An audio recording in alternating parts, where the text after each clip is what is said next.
Everyone, my name is Marie, and today let's talk about limits. Well, first, what is a limit? A limit is the y value that a function approaches as x approaches a specific value.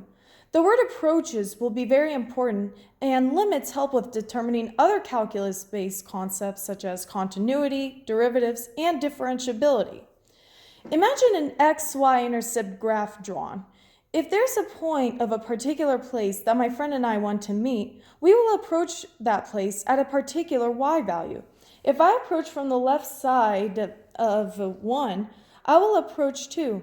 If my friend approaches from the opposite side, she will still end up approaching 2. This explains the role of knowing what's happening on both sides to determine the limit. Here, we have this equation, and the first rule is to try substitution. So if we plug in 3 for x, we get 0 over 0, which is not the final answer as it's an undefined form. Well, we can factor.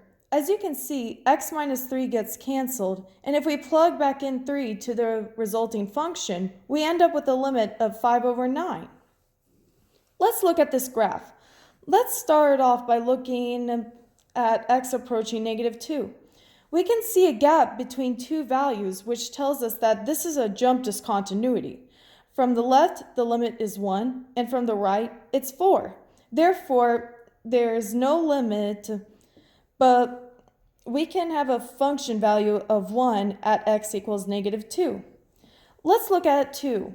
Well, both sides of 2 are approaching 4, which makes a limit exist. Also, the closed circle tells us not only there's a function value of 4 at x equals 2, but this is a continuous function. Finally, at 7, we can see that from the left and right side of 7, the limit approaches -1. While the limit exists, there's no function value because there's an open circle or hole. We call this a removable discontinuity. The left and right side would be approaching -0.9999 and never reach -1. Overall, for a limit to exist, this must be true. The limit from the left equals the limit from the right, and for a continuous function, a limit and a function value must exist.